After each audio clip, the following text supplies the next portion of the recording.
Здравствуйте, друзья! Сегодня я вам покажу просто шикарнейший супер узел для соединения двух нитей при вязании спицами крючком. Узел очень прочный и надежный и подходит абсолютно для любых нитей. Для наглядности я воспользуюсь сначала шнурками, а потом покажу уже на пряже. Представим, что у нас два кончика нити. Вот один оранжевый, другой черный. Располагаем их вот таким вот образом. Завязываем узелок. Сначала вот с коротеньким черным хвостиком. Так вот продеваем. Обворачиваем. И завязываем.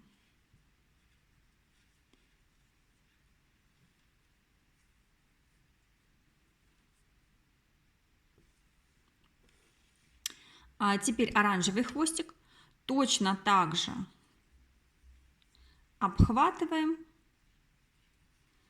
и завязываем узелок.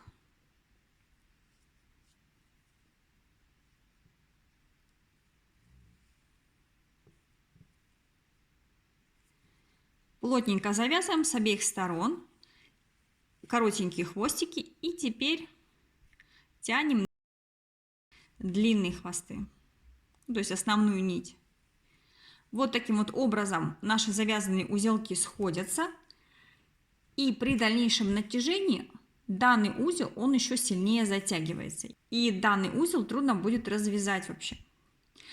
И при таком соединении вы быстрее порвете саму нить, нежели у вас развяжется узел. То есть очень надежный, прочный. А теперь показываю все на пряже. Два хвостика вот так вот совмещаем. Оранжевый. Обхватываем и завязываем здесь узелок. Вот таким вот образом.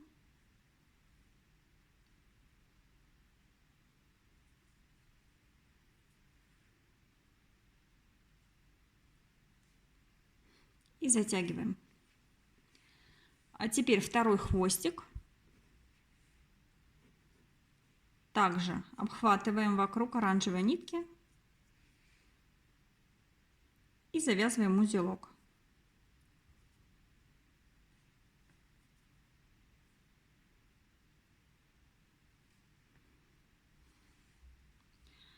И теперь тянем за обе нити в разные стороны. У нас два узелка соединяются. При дальнейшем натяжении, сейчас постараюсь сделать максимальное.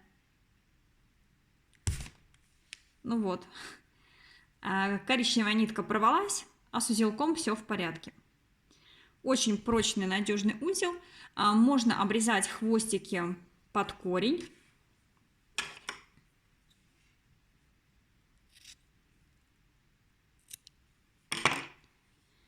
И дальше вязать. Вот такой аккуратненький узелок. Теперь я вам покажу, друзья, один лайфхак, как соединить нитки, если вы вяжете двойной нитью. Для того, чтобы узелок у вас получился очень маленький. Покажу опять сначала на шнурках, чтобы было наглядно.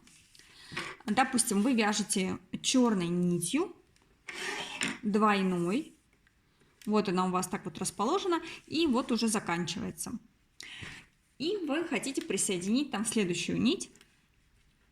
Безусловно, если вы будете завязывать узелок на двойную нитку, вот черная, оранжевая, соответственно, по такому же принципу, как я вам показала, сначала здесь мы завяжем узелок, потом здесь завяжем узелок и потом будем стягивать, то в центре у нас окажется очень толстый узелок. Поэтому я вам советую просто хвостики оставлять не одинаковой длины. То есть они должны быть разной длины.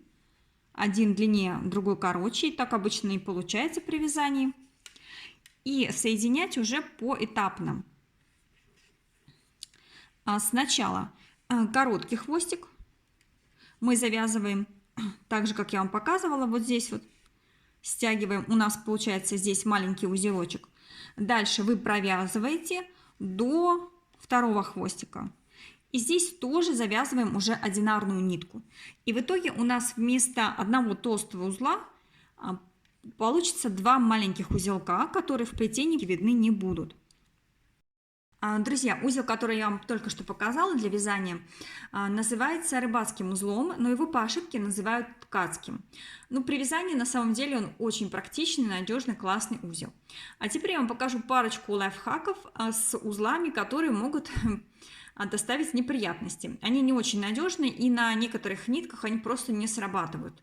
Как правило, это скользкие нитки, толстые нитки и на ряде других каких-то смешанных ниток. Первый узел называется прямым.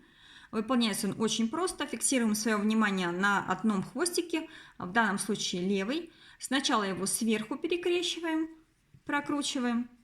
Теперь левый хвостик стал оранжевого цвета. И в следующий раз перекрещиваем уже снизу. Вот таким вот образом. Перекрестили, прокрутили. Здесь главное чередование. Сначала перекрестили сверху, потом перекрестили снизу. И вот таким вот образом у нас получается прямой узел. Он держит хорошо, но далеко не все типы нитей. И еще один узелок, который тоже относительно крепкий, не всегда срабатывает. Очень много вы можете найти видео на эту тему на YouTube. Его расхваливают, но на самом деле он не всегда хорошо справляется. Делаем вот такую петелечку. Самый простой вариант его плетения. Заносим оранжевую нитку снизу. Вот так вот вокруг пальца обвиваем, выводим и вот сюда опять же под оранжевую ниточку вытаскиваем.